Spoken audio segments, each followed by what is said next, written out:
Number 36, that's my boy. While he was trying to impress the coaches at Art Monk's football camp this summer, he had no way of knowing that his dad was in the Washington Hospital Center, having just suffered a heart attack. He'll be a better player than his old man, but he'll need a better diet. Because my cholesterol was dangerously high, doctors say steps should be taken now to protect my son and daughter. It's supposed to take years for this blockage to develop. They say when they did studies in the Korean War of young kids that died of the war, they already had the beginning of the blockages. Many of the secrets surrounding cardiovascular disease are now being uncovered. As a result, more people are able to head off or at least fight heart disease, high blood pressure, and stroke to a standoff.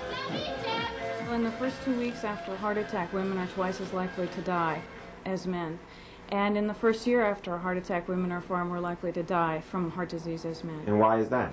Good question. I think that there's a general tendency not to refer women as often after a heart attack for studies such as cardiac catheterization. Dr. Elizabeth Ross says when she was in medical school, there was very little information about women and heart disease. I think that there is an assumption in the community and in the medical community that women don't get heart attacks and that women should take care of the men in their lives. Today it's clear that women in their latter years are catching up with men at risk, and from ages 35 to 74, the death rate from heart attack alone for black women is twice that of white women. With the high incidence of heart attack and other stressful diseases, we find that if we exercise and if we eat properly, we live longer. My family, both on my mother's side and my father's side, they have a history of heart attacks and high blood pressure. So I'm trying to reduce the risk. The D.C. Recreation Department conducts this free aerobics class that attracts both sexes. I have a blood pressure problem, and one of the things that my physician recommended to me was exercising to bring my pressure down. Not me, somebody else, but not me.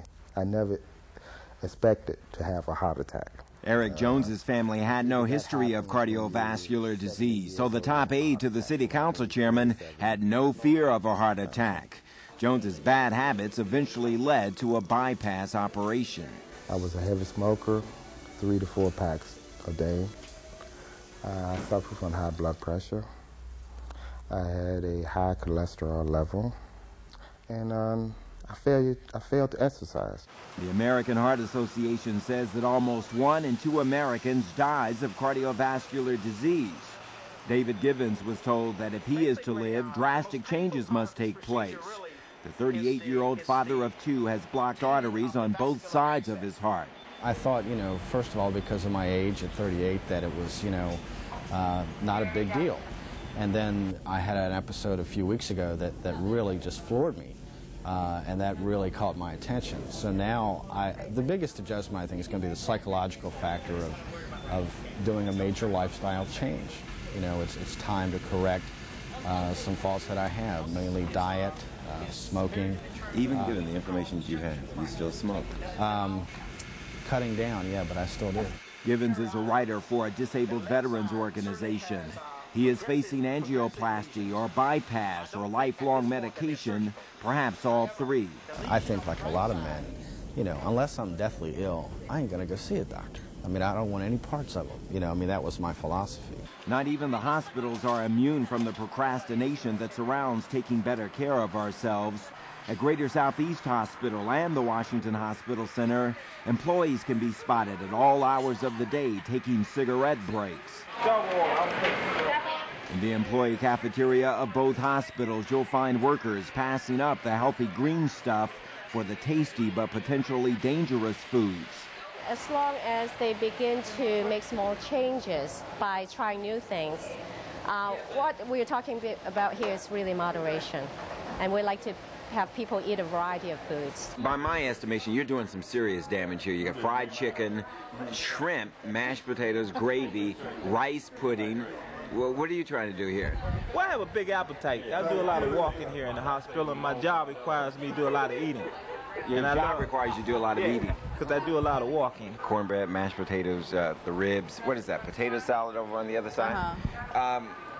Not very balanced. It's not a good meal, is it? For me, it is. I know it tastes good, but nutritionally, how often you eat like this? Every day.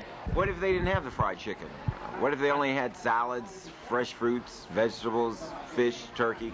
I could eat salads every day. I don't know about every day. Maybe the turkey. I don't know about the salad. The fact remains that every 34 seconds in this country, someone dies from cardiovascular disease, and many of those deaths could be avoided. The key appears to be finding out where you stand as soon as possible. And if you're still in doubt, perhaps you should call the American Heart Association for the information. You owe it to yourself, and more importantly, you owe it to your loved ones. This is Bruce Johnson reporting for Channel 9 Eyewitness News.